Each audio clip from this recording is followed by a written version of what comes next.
विश्वास और श्रद्धा के दम पर आप अपने लिए, अपने परिवार के सदस्यों के लिए जो प्रार्थना और संकल्प करते हैं, उनके आधार पर आप स्वस्थ होते हैं।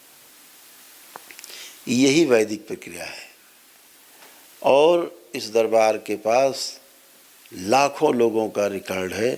जो दरबार से 20-25 लाख लोग स्वस्थ हुए हैं दरबार से। ऐसे तमाम लोग स्वस्थ हुए हैं जिनको डॉक्टर ने मना कर दिया कि नहीं साहब घर जाओ, अब कोई उपाय नहीं बचने का, अब तो घर में रखो, अब मृत्यु तय है। आज वो लोग अच्छे से जीवन जी रहे हैं। ऐसे लोग दरबार आने के बाद जिनको कहा गया कि महीने खाने मर जाएंगे, महीने 10 दिनों मर जाएंगे, 2 महीने मर जाएंगे, वो 3-3, 4-4 साल से जीवित हैं और स्वस्थ हैं। अपने ही प्रार्थना संकल्प से स्वस्थ हैं, वैदिक प्रक्रिया करके स्वस्थ हैं। परिवार में ज़्यादा कष्ट है तो फिर आप लोगों को अगर सक्षम है तो 1 दिवसीय अनुष्ठान में जाना चाहिए। अदरवाइज एक व्यक्ति के लिए दरबार तो आपके साथ है ही, आपको लाभ पहुंचाने के लिए कि आपको लाभ पहुंचे। इस बात को हमेशा ध्यान रखें कि जो असाध्य रोगी हैं उनमें शरीर के लेवल दूषित हो जाती है। तो उनके शुद्धिकरण के लिए क्या करें कि हम और तेजी से स्वस्थ हों।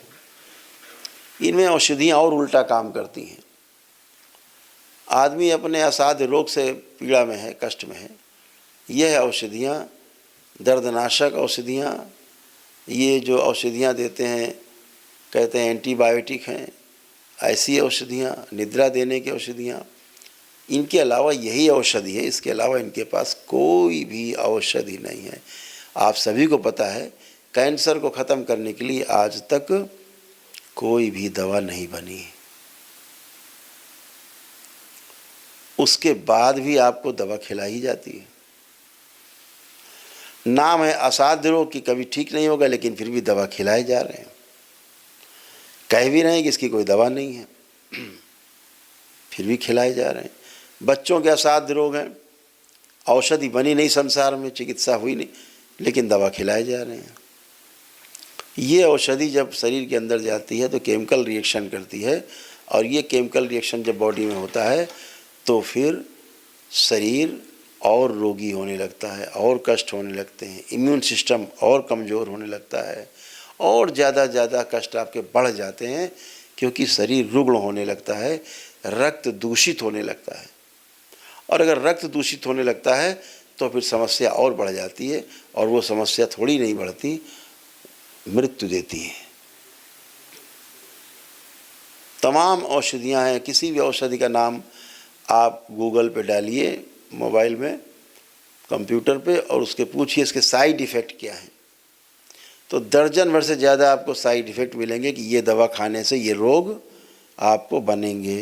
तो ऑक्सीजन ही जलाती है चीज़ों को, तो जितनी ज़्यादा ऑक्सीजन वो खींच सके प्रातः काल में, गहरी गहरी सांस लेना, रोक लेना, कि धीरे धीरे छोड़ना, है ना। एक ब्रह्म विराट क्रिया है, अगर लेटे लेटे बैठे बैठे आदमी कर सके, वो भी कर सकता है। दरबार की पढ़ी हुई है यूट्यूब पर, दरबार के द्वारा बनाई गई ब्रह्म विराट क्रिया है, वो आप कर सकते हैं, तो वो भी आपको बहुत आनंद देगी।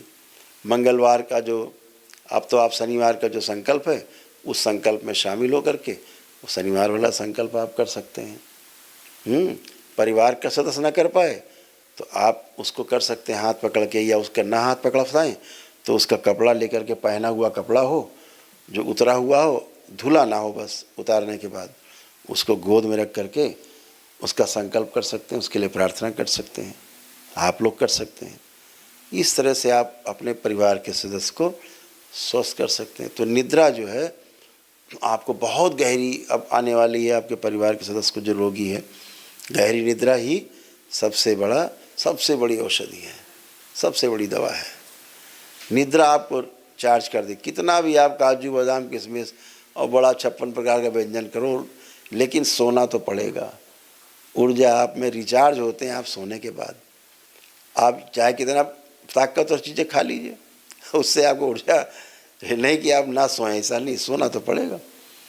तो निद्रा गहरी चाहिए तो गहरी निद्रा हो जाएगी। जो निद्रा नहीं आती थी, खूब गहरी निद्रा आएगी। अब माँ का चित्र अपने घर में रखो, जो बना हुआ है माता का विग्रह है, माँ महाकाली का एक फ़ोटो है, बाबा माँ की लगी हुई है, बीच में माँ की एक फ़ोटो है, माँ महाकाली की। ऐसे यहाँ से एक चित्र लेकर के अपने घर में रख करके संकल्प प्रार्थना करें। तब करें रोज़ प्रातःकाल। जो आपके घर में रोगी है उसको दर्शन कराएं, उसको प्रणाम कराएं, अपनी प्रार्थना करें कि माँ हमारा आज का दिन शुभ हो। रोज़ यही प्रार्थना करनी है कि माँ हमारा आज का दिन शुभ हो। ऐसे हर दिन शुभ होता जाएगा तो पूरा जीवन शुभ हो जाएगा। ऐसे प्रार्थना करके अपनी स्मृतियाँ हैं उनको नष्टीकरण करना है।